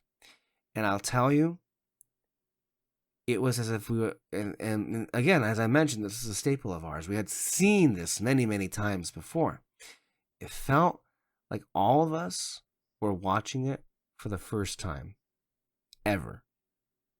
Like, and I tell you, we were transfixed. We couldn't take our eyes off of it, and it is the perfect personification of magic captured in a film.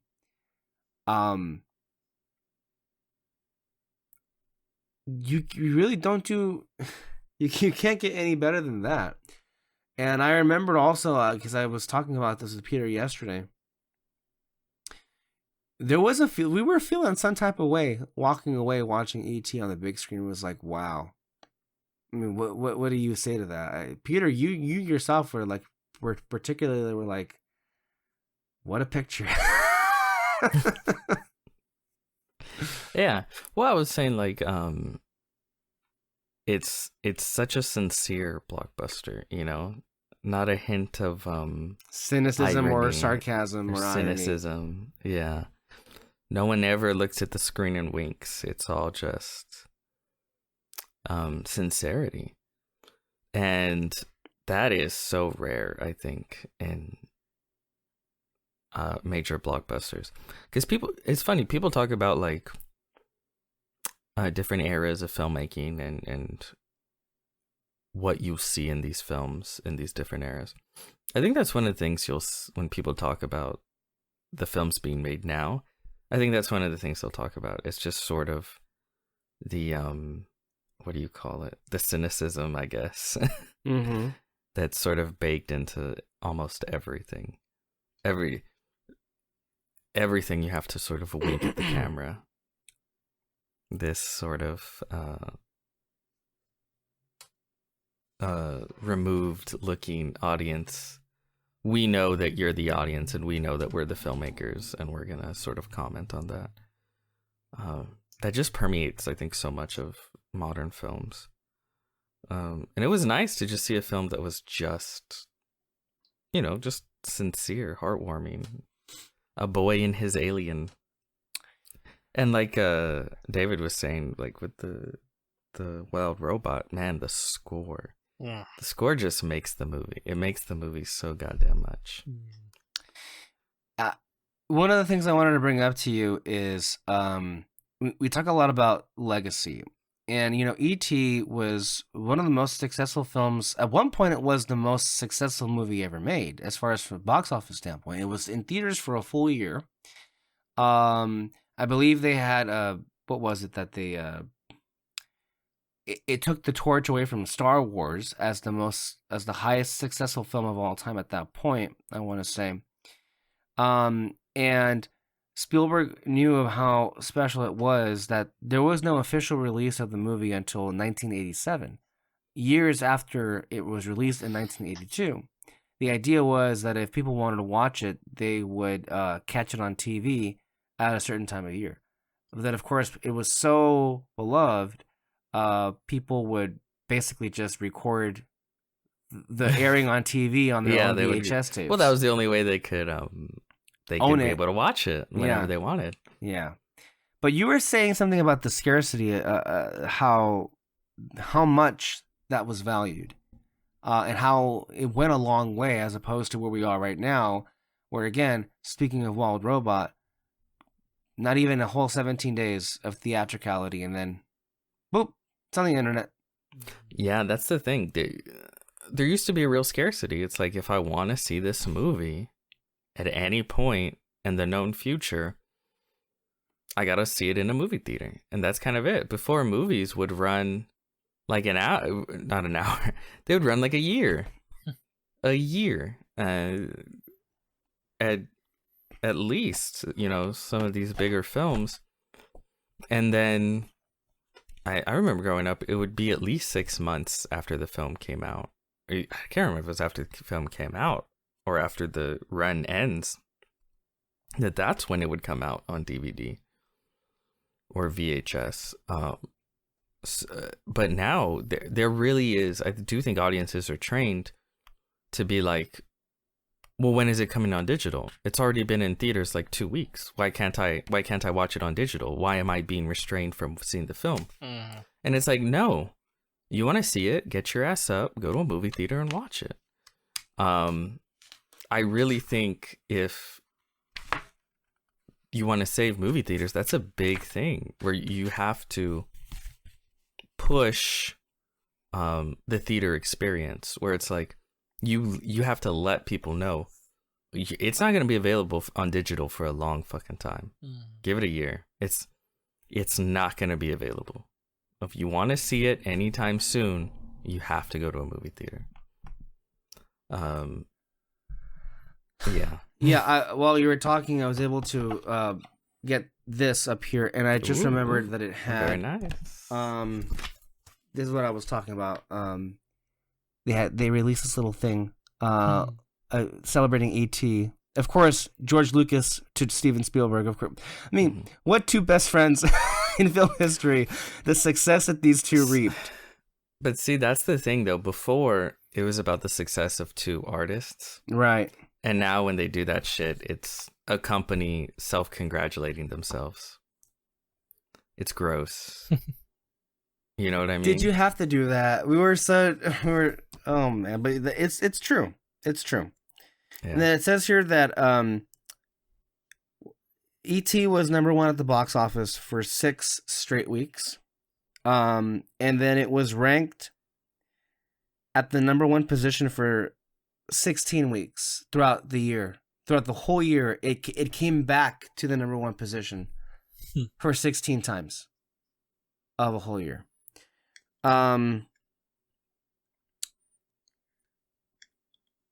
That being said, what I also wanted to loop Back to the Future in here as well, if we can. I had mentioned to you over the weekend, Peter, that looking at the Letterboxd score, something's kind of interesting here. For the fact that E.T. was one of the most successful movies ever made, Letterboxd has the rating at 3.8, which is high, but also for a movie of this stature, falling a little short of others around other titles that came out at this time. Namely, I just looked it up. Back to the Future, the first one, 4.2. What has happened to the reputation of this movie that is just not thought of as one of the best ever made? And I also want to add this context as well, that when I see a lot of Spielberg ranked lists, E.T. also falls short behind of things like Jaws or Raiders or Schindler's. I think it's because it's just it doesn't have the same kind of nostalgia play as a lot of those other movies do, you know? I think it's seen as more kiddish, you know? Well, yeah. And like I said, there's like that genuine sincerity to it. Yeah, it is a kid's movie, but then so is Star Wars. And then so is Raiders. No, but Star Wars, you stab people and you shoot lasers. It's more cool. Battles. That's the word. Let's just say it. It's more cool. Let's just use the word. Darth Vader walks around in a cape, you know. It's the same for like Indiana Jones. Although it's not like Indiana Jones has maintained its staying power. That's true. To any extent either. But it's much more like, I think it doesn't maintain that cool factor that sort of translates to today, you know, in the same way. Also, it's like, well, what spin-off can you do for E.T.? That's the thing. It's like it never became a franchise beyond the original movie. It's not a... Yeah. But I also feel that's what makes it special, too, to me, anyway. Yeah, for sure. That's why I love it. It's okay for a movie to kind of just exist, you know? You don't need to build an empire around every film. Sometimes they tried making a sequel. That's it. They tried. Spielberg actually, they were trying to write a script, and they were like, "This isn't working." It sounded as insane as that Roger Rabbit sequel. I haven't even. Oh God, I forgot that it was even a thing they were trying to do. Yeah, Roger Rabbit sequel. Yeah, it's one of those things where it's like, okay, yeah, they had no idea what to do. Yeah, because you don't need to do any. This is the story. It's okay for stories to have endings. I would even say that's a good thing. Mm-hmm. I think stories should have endings. That's what makes them stories. But yeah, so because you look at Disney, I remember that one Disney Plus promo they put out where it's like, here, the stories never end. And I know for me that's like just blow my brains out. I love how unironically Yeah, they celebrate that, but they don't realize, well, that's why we hate you. yeah, it's not great. But E.T., it's an entirely different beast, I think, of a film. And because of that, there's just the nostalgia isn't there. Because I'll be honest, like with Star Wars, I don't think, if Star Wars didn't have the nostalgia, I don't think as many people would like those original films as they say they do. Well, if the prequels never existed, well, we're talking about a different world altogether, right? Mm-hmm. Well, I'm just saying, I just don't think, like, people, they say they like Star Wars, but I don't think it means the original trilogy. I think it means they really like the prequels. I think it really means they like the Clone Wars series. I think it means they really like the books they read as a kid. It means they really like playing the Old Republic as a kid. It doesn't really mean those original films. But because those original films are what started it all, I think there's this need to say, well, I like those films too. But I think if you were to like put it in a vacuum, I just don't think people actually I don't think they really like those original films as much as they say they do or they think they do. Because then when new stuff comes out with Star Wars and they're like, well, I hate this about it, I hate this about it, I hate this about it, I hate this about it. You mean like everything that's in the original films? Mm-hmm. You know, it's one of those things. So it's like, they're like, oh, I want, if you're out there being like, I want a dark and gritty Star Wars R-rated and this and that, and I want the Jedi to fucking do 5,000 splits and cut planets in half and this. And it's like, well, maybe you really like the Old Republic. Maybe you really like the Clone Wars. Maybe you really like the video games. You really like this, you like that. You like all these other things that are Star Wars too. I don't think there's one true Star Wars, you know what I mean? I'm not one of those people. If your favorite thing about Star Wars is the fucking Ewok movies, then you love Star Wars. That's cool. But when it comes to the specifically that original trilogy, I actually don't think as many people actually like the movie. I think it's sort of just something you say, and it has characters that people like. But again, I think if you could extrapolate those films, put them in a vacuum, remove those 40 plus years of nostalgia, and just show them to an audience, they'd be like, this is goofy, this is stupid, it's cheesy, it's this, it's that, you know? So I think that sort of helped maintain, that empire around it has helped to maintain the films and the light that it has. And I don't think E.T. has that. No. So when you show it to like a new kid, they might be like, it's kind of, it's this, it's that, you know? Mm-hmm. What do you consider to be the best Spielberg film? This or Schindler's?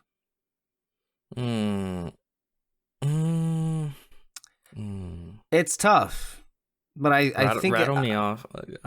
It might be Indiana Jones. It might not be either of these. Oh, I forgot about you. Yeah, that's right. I'm talking to you. Mm-hmm. Yeah, Raiders might be the best one for you. You're like, oh, I'm talking to you. Yeah. No, I mean that years ago we filmed a series of our favorite movies, and you had picked Raiders as your favorite blockbuster. Yeah. So now I'm remembering what you had said back in 2016, going in full circle. That you had picked Raiders of the Lost Ark for that one. So yeah, I guess that still stays. Schindler is a monumental film, but yeah. No, I think it might be Raiders. Well, there's Jaws, there's Close Encounters, there's E.T. E.T. Yeah. E.T. would probably be second. It's a really... I talk a lot about like perfect films. There's no such thing as a perfect film, but then you see a movie and you're like, oh, it's perfect. You know. You know what? What's not talked about? It's a weird dichotomy. What's really not talked about as much in the legacy of this movie is, you know, there was never any kind of like expectation that this would be something as big as it was from a variety of standpoints. But most importantly, the way that it was being talked about in the press at the time, from what I was hearing on the documentary behind the scenes featurettes, is that this is being thought of as like a smaller scale personal film for Spielberg, and it was that. You know, this whole thing started off as originally kind of maybe not really a sequel. Again, not really to Close Encounters, but then also more so the idea of like of course this happens to be like people don't think of it as much, but a family that's trying to reel from like divorce basically, and the separation because of. And of course that's Spielberg is like Batman. He just never got over what happened to his parents. Never. And it informs everything that he fucking does. every funny. little Every little thing. But again, like that, if it wasn't for that, we wouldn't have had that movie. Yeah, for sure. It's also not really that big of an effects film as well. So it's like, to me, what was really special about its success looking back at it was really a really personal, artistic thing for him to go through. And then it ended up being like the most successful film ever made at that time. Mm-hmm. Well, also, some people's personal films are just bigger canvases. You know, that's true. It just depends on the artist. Some people make a small personal film and it's like two people talking in one room for 2 hours. And other people will make fucking, you know, Avatar or something. That's right. and that's them being personal. So it just depends on the person, right? I think Spielberg has always had the eye for. There's a reason why he basically invented the blockbuster, you know. Yeah, that's just kind of his way that he tells stories. You know, he's always adds that what would you call it? That size, that feeling of wonder to a film that he's able to infuse, and that large scale filmmaking. And the thing about Spielberg is, like, I didn't even realize in the context of the timeline, in the span of 2.5 years, Raiders, E.T., and also he was producing Poltergeist. Yes. No, he owned Hollywood for a good decade. Well, no, more. Couple decades. Decades. Yeah. Because then a decade later, the whole year, 1 year, he did Jurassic Park and Schindler's List. Yeah, I was going to say, well into the 90s and then the 2000s. Yeah. 9/11 kind of fucked them up, I think. It does make you wonder, it's really intriguing. Maybe it was Schindler's List that fucked them up, really. Oh, yeah, for sure. This next movie, though, sounds really interesting that he's going to do. The UFO movie. Film? Yeah, his alien movie. It's interesting he's going back to aliens. And I wonder what kind of movie, like what's the tone, what's the story, like what is it? Because it could be any combination of the various that he's already done. Also, the cast he's assembled. I believe Emily Blunt is going to be in the film as well as other people, and it's going to be a summer film. He's not done a summer movie in a long time. I guess that's what I'm wondering, like because he's kind of moved away from the massive blockbuster. It's been many years now. Was the last one the Crystal Skull movie? Maybe. No, Ready Player One. I forgot about. Yeah. Well, yeah. He phoned that in. Yeah. They kind of forced him to make that one, I feel. But he just kind of fell in love with like the historical era of like the 50s and just telling certain political stories. Right. Like that became his thing. He still makes larger than life films because fucking West Side Story. West Side Story. Man, what a picture, you know. But he sort of moved away from stuff like Jurassic Park. Yeah. You know what I mean? Like that big, massive, effects heavy in that way kind of film. So I do wonder what kind of alien movie is it going to be, you know? Especially, I guess, when you consider the fact, I think the last good blockbuster he had, I guess if you consider it that, would be War of the Worlds. Well, I was going to say, that's like, I think that's at the height of his, like, cynicism. Yeah, it's true. And by the way, it turns 20 years old next year. Like, to me, that might be his most cynical film. I think so. War of the Worlds. It's not his darkest film, but it's his most cynical. Because as dark as Schindler is, there's his sort of hope in humanity still shines through it pretty strong. Oh yeah. But with what do you call it? With War of the Worlds, it's just really like everyone's dead, and then the aliens are kind of just defeated. It's kind of just, What about the Minority human Report? spirit does not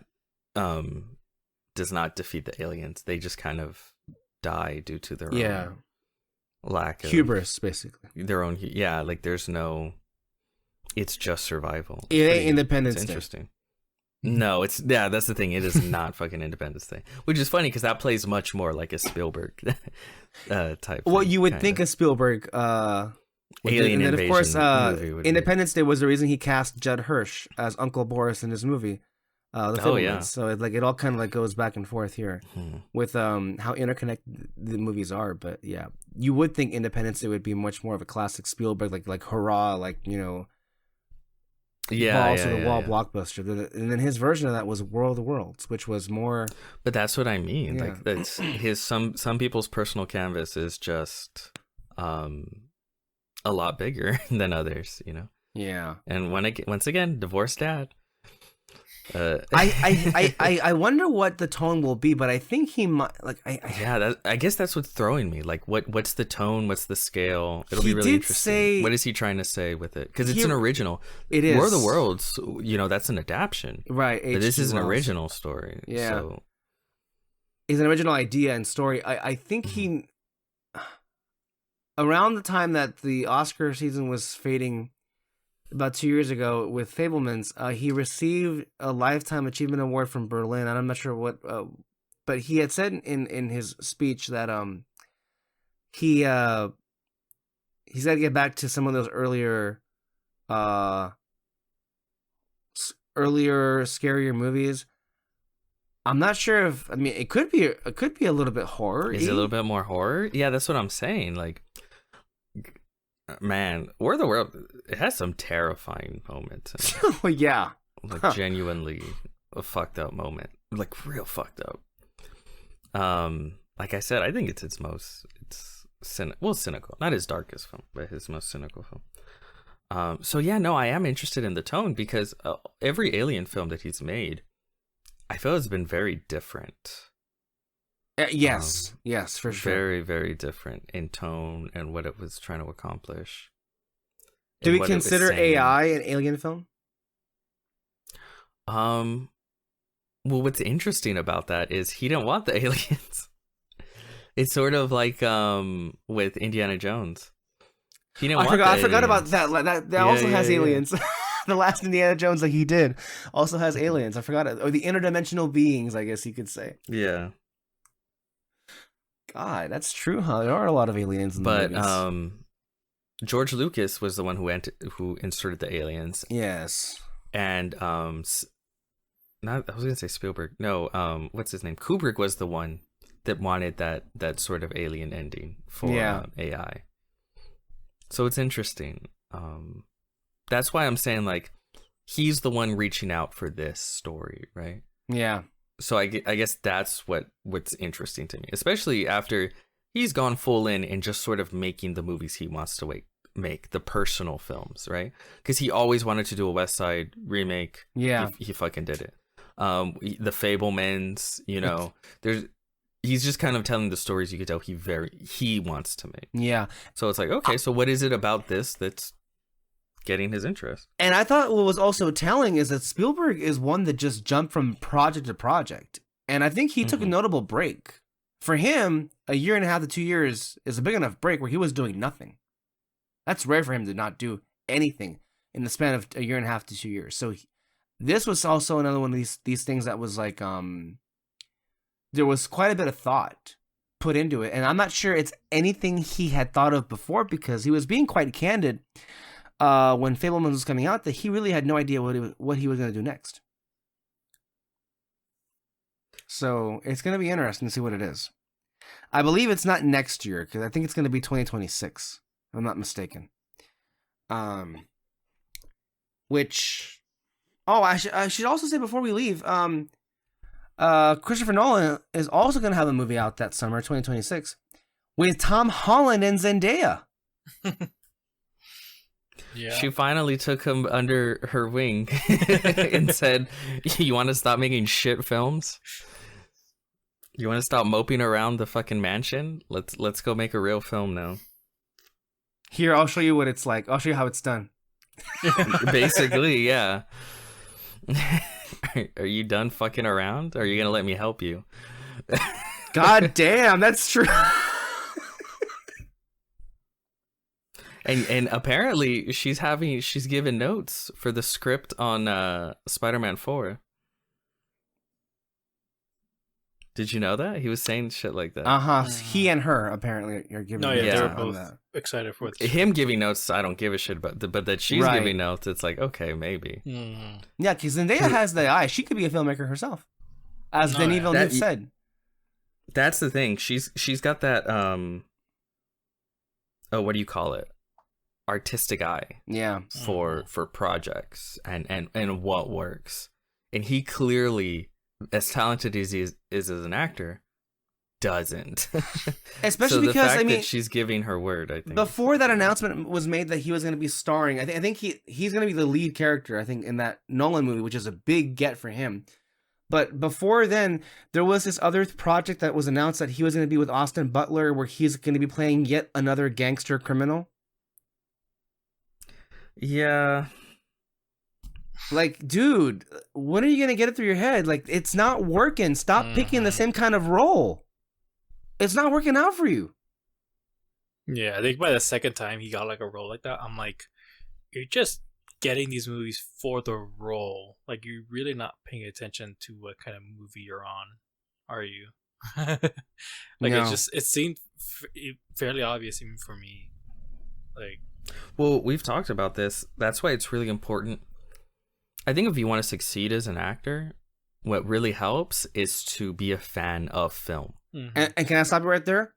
Mhm. I don't mean to shame Tom Holland, because I do think he's got it. And I think he can be a great... I'm like, okay with shaming him because I'm not But- shaming his talent. I'm shaming his choices. That's the thing too. But he has in interviews kind of low key embarrassed himself when he has said things like flat out saying he does not get 2001: A Space Odyssey, which in fairness, Yeah, it's a tough hard film. movie to get. But also he I'm didn't out. seem to. You would think that somebody that would be at that stature would have done some research to know what people see in the film. But okay, I grant you, if it's not for you, it's not a film for everyone. Clearly, it's not. Yeah. But him also saying he had no idea who Pedro Almodovar was, Yeah. who is It- I guess he would only be known for people who are like really, really into film. So I guess that's. But what But you I think mean to if say you're- is, go ahead. If you're an actor of that caliber, you should be really into films. You should know who Pedro Almodovar is if you're Mhm. into film and if you're into an actor on that caliber. I think. Well, that's the thing. Not all actors are into film, No. which is fine, right? But if Yeah. you want to maintain like that stardom career, that fucking A-list career, I think it helps a lot to be into film. Because you look at Tom Cruise. Tom Cruise is very careful with what directors he works with. He Yeah. famously says, "I watch a movie a day," because you need that knowledge. The biggest, you look at movies, some movie stars that kind of suck and like fade out, and the choices they make are based off of like, oh my, basically you could tell it's like what's giving you the biggest paycheck. They're not looking really at the project itself or have an understanding of like, oh, this could be a great film. The Rock, and like a lot of Chris other- Evans too. Chris Evans. Chris yeah, Evans has been where- nothing but dog shit like since dog shit after dog shit, and it's At this point, also Ryan Reynolds. They're just phoning it in. Well, Ryan Reynolds at least tries. I think Yeah. there's genuine attempts. Like he looks for directors that work and Okay. films that work, and he's putting in attempts. Like he actually does research into the character of like Deadpool and Marvel and stuff like that. I think he does put in work. Whereas I think with like, Maybe The it's Rock, just me that's just tired of him. Maybe it's just me. Oh, for sure, yeah. I mean, he's got a shtick, Whereas The Rock, the effort he puts in is to like his workouts, and getting the highest paycheck he can because it's about winning and da da da da. Which is, I'm not, get your money, you know, get your workout. That's not bad. But if you want to maintain like a career and you have to actually understand what you're signing up for, because you look at past blockbuster movie stars like Sylvester Stallone, like Schwarzenegger, they would actively seek out like great directors to work with and great projects to work with. There's a reason why you think of Stallone, you think of like fucking Rocky, you think of Rambo. You look at Schwarzenegger, you think of the Terminator, you think of Predator, you think of Commando, you think of all these like very specific what's it called, the one where he goes to Mars. Fuck, I love that movie. Why does it slip my mind right now? Whatever. But there's very specific like characters in movies where it's they're known and they're etched in your mind, and you're like, yeah, that's why they're considered, you know, some of the best. And you think of The Rock, and it's like, what movie can you fucking think of? What character? There's no character you can think of associated with him and stuff like that. And I've talked a lot about how it's funny enough when we're talking about Tom Holland, it's like do the Timothy route, do the Robert Pattinson route, where it's like find great directors. If you find great directors, you find great scripts, the movies will come, right? Because even if you make a movie that doesn't make that much money, if it's great, it's on the radar of a lot of people. And a lot of people going like, oh, wow, they're a great actor. And there's other directors that'll be like, oh, man, I saw them in this great film. I really want to work with them. You know, it'll maintain your career, basically. It's happening right now with Barry Keoghan, Austin Butler. Oh, yeah. Paul Mescal. Like they're Mescal, all, yeah. The reason Paul Mescal is in Gladiator 2 is because he was in a bunch of much smaller films that almost no one fucking saw. Yeah. Like All of Us Strangers. And After Sun, yeah. Yeah. Because he was in those kinds of movies that were great films, but no one saw, guess what? People that like movies, like filmmakers, saw that. And they're like, oh yeah, like he's great. He's up and coming. I just saw him in this great film. He killed it.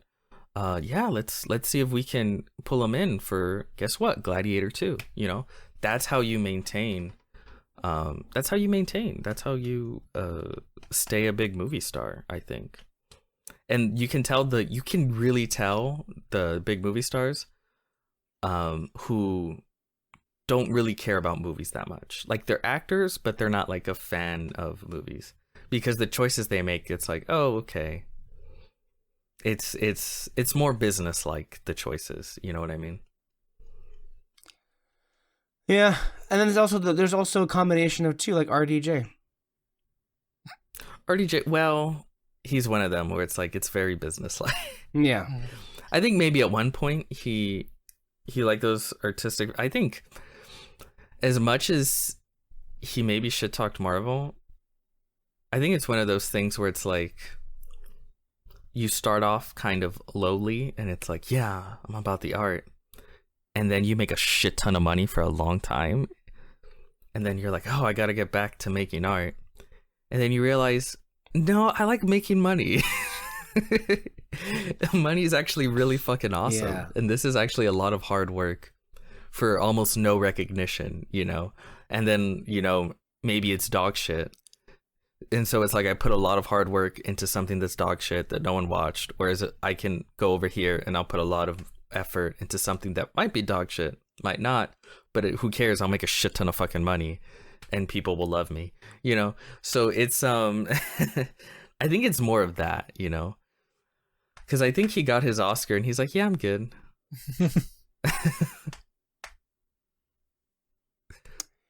Well, I think we're gonna go ahead and wrap it up there because it's late. But want to thank. It's so funny how this is late for you now, and how this is early. You just woke up. I feel wide awake, topsy turvy, and everything. Yes, thank you, Peter, for being here. Thank you, David, for obviously without you we couldn't do it at all. You're it the was, current owner, right? Of yes, Red it Spotlight? was a very exhilarating conversation. Definitely, we might need to do this more often considering the dark times we're about to embark into. But hey, I'm very thankful to have you in my life, and as well as all of the ones who were listening. Thank you all very much.